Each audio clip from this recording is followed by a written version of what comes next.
I'm Brian Ollison, and I'm one of the co-founders of Brickham Game Studios. And I'm Kim Presley. I'm a co-founder of Brickham Studios. The Kingdom of Kuru began about 4 or 5 years ago. We met through a mutual friend, and we decided that we had a complementary skill set that we could use towards making a game. I have a background in UI and illustration, and as a kid I always wanted to do Disney animation, so I thought this would be the perfect way to combine those skills and create something. I've been a huge gamer for most of my life, so I went to college, got a degree in game and simulation programming, and I've always wanted to use it. However, art is not my talent, so when I met Brian and we started talking, it was like an excellent merging of the minds. We remember playing games when we were growing up that really stuck with us. Some of those games were like Mario, Donkey Kong, Sonic, and when we thought about those games, some of the things they had in common was a fantasy storytelling aspect. And we wanted to really incorporate that into this mobile game experience that we wanted to create. So we thought about that fantasy storytelling, and we wanted to come up with a magical land that had characters that were superheroes and also diverse, that would have those abilities and have that storytelling aspect with it. One of the games we really loved growing up was Kingdom Hearts. We loved how Sora moved to these different worlds that were completely different themed, but they worked together so well. So in Kingdom of Kuru, we wanted to mix different cultures, blend those together to create this new kingdom and create this new fantastic world. In 2016, we founded Brickham Game Studios to address a hole that we found in the industry. We saw that there was a lack of diversity in games, so when we played some games that did have people of color in the games, they were always some kind of caricature. So we had Barrett, who was a belligerent man with a gun for an arm, or we had Saz, who had an afro, 2 guns, and a chicken in his hair. We wanted to change how people of color were displayed in media. Something that we want to do with Brickham Game Studio is ensure that there's a lot of career opportunities for diversity. We know that Atlanta right now is attracting a lot of huge tech companies, and we want to make sure that we provide ways that students, interns that are often overlooked, can have these skills developed and be seen by these major companies. And on another front, what we have done in the past and hope to expand on is that we've gone into the community and tried to teach youth about the different opportunities in tech, not just around programming and art, but other jobs such as legal jobs or administrative jobs. So we've also talked to Code Ninjas and some other youth organizations around the state. Heroes and Kara are the heroes of this land. They are also the prince and princess of the Kingdom of Kuru. We knew we wanted to have twin siblings that would allow females or males to be able to play this game. So initially I came up with Kiros, and we knew we wanted to have this cool orange haircut, and we were able to get him going pretty quickly in Construct. Kara came quickly after, and we knew we wanted her to have this long hair. We didn't know if we wanted to be a ponytail or have it down, but eventually we landed on a ponytail so it could kind of fly as she's running. And we just wanted to have these diverse characters that we could love, which we do, and I thought it was a really exciting time to come up with those.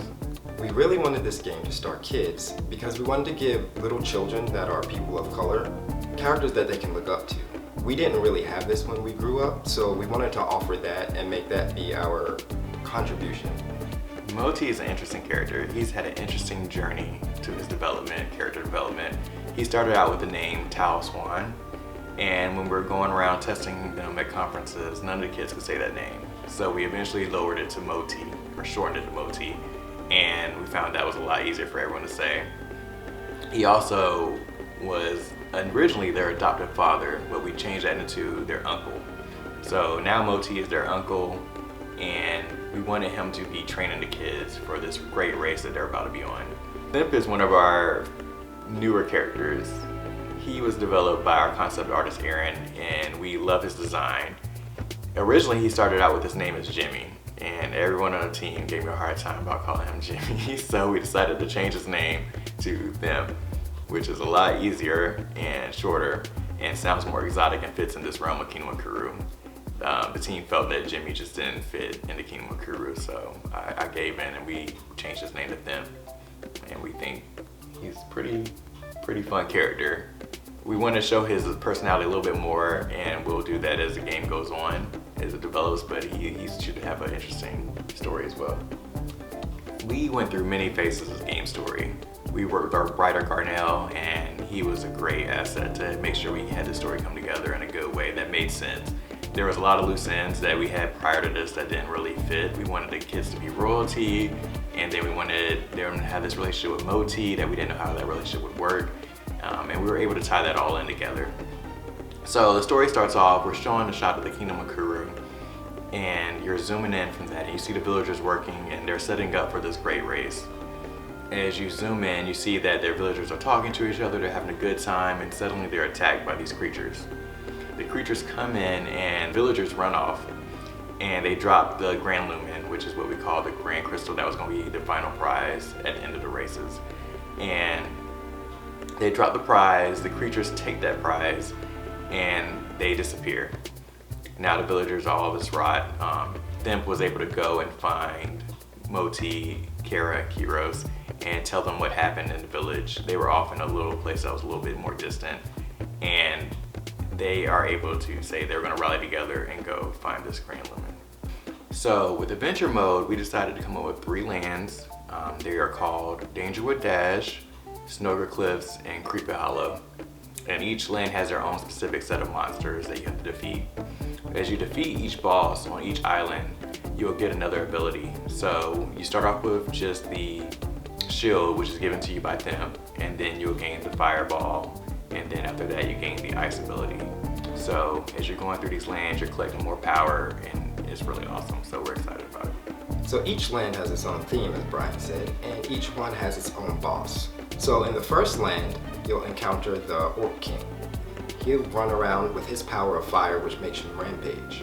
In the second world, you have the Frost Wizard, who will be launching ice strikes at you in an attempt to slow you down. And in the third world, you'll witness the Giant Golem, and he'll be shattering the world trying to get you to stop. Aside from adventure mode, which is our single player mode, we have the multiplayer race mode. Race mode was the first multiplayer game I've actually designed, and with it came a lot of learning, a lot of headaches, but it became a lot of fun. In the racing mode, you'll go against an opponent and you'll have 4 abilities. 2 will help you sabotage your opponent, and 2 will help you get across the finish line. And whoever gets across the finish line first wins. I remember the first time we had the multiplayer version, and when we played it, there was like a 3 Karas that showed up. Yes. But we were very excited because it actually worked, so it was cool to see. I think Kim was frustrated though because of all the issues, but we were happy to make progress on that. It took like a year. Yeah, multiplayer took us a year. It was our first time working with multiplayer, first time working with Photon. Then we had to get Firebase working, but we eventually got it over the finish line. There's 2 ways you can play the race mode. One way, you can do a quick match where you'll be linked with anyone who's online at the same time. But the second is our cool nifty little way, is to where when you click play with a friend, it'll generate a link for you, and this is specific to your room.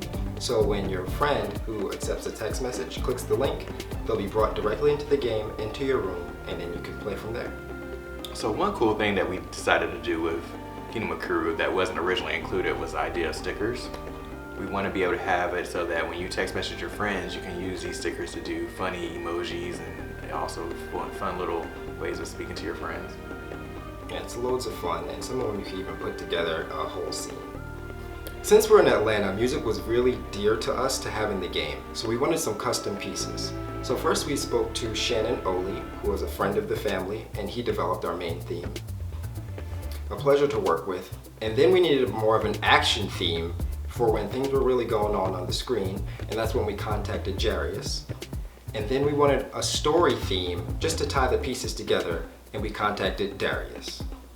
When we first started working on the Kingdom of Kuru, we started with an engine called Construct 2. Construct 2 was really easy. It was a lot of drag and drop, barely any programming, and it allowed Brian to add all his art assets very instantly. And he really didn't have to get into the engine so he could focus on all of the art. However, Construct 2 didn't have enough power when we wanted to add more features and add multiplayer, so we switched to Unity. Yeah, so the thing with Construct was I was just getting all the assets over to Kim, and when I was going through Unity, I actually had to learn a program, which was completely different for me, something I didn't really want to do, to be honest. I like the idea of just handing over assets to the developer and him putting it in. However, the advantage of doing that was that I was able to put these assets in the game and have it develop just how I liked it. Like I was the one putting in the animations, I'm putting in the level design, so making the backgrounds as intricate as I want to. So that was an advantage of the fact that I'm now in this program, but the learning curve is very hard. I've learned plenty of software doing UI design, but learning a game developer program was very difficult, but it definitely makes you appreciate a lot of the works that your developers are doing. The very first person we collaborated with was Garnell. We had a basic story in mind, but we didn't have like a good background, and we just needed someone who could articulate it and piece together all the pieces that we had. Yes, he definitely built some bridges over a lot of the holes that we had and that we didn't even realize we had, so he was very invaluable for this process.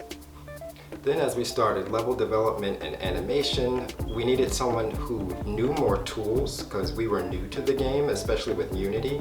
So that's when we contracted out Donovan. Yeah, he's been awesome with figuring out Spriter and then going and teaching me Spriter and then doing some awesome level work, and was very reliable. So thanks a lot, Donovan.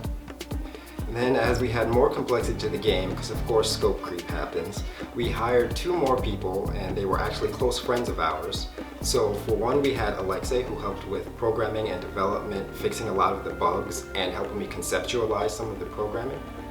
And then Aaron also, he's done some character design with them, and then some of the illustrated versions of Kiros and Kara, and also some of the level design work and level concept work. So he came up with some awesome ideas for the levels. So thank you a lot, Aaron.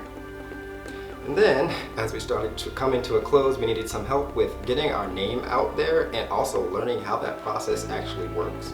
So Brian has some amazing coworkers, and he'll bring up Jocelyn.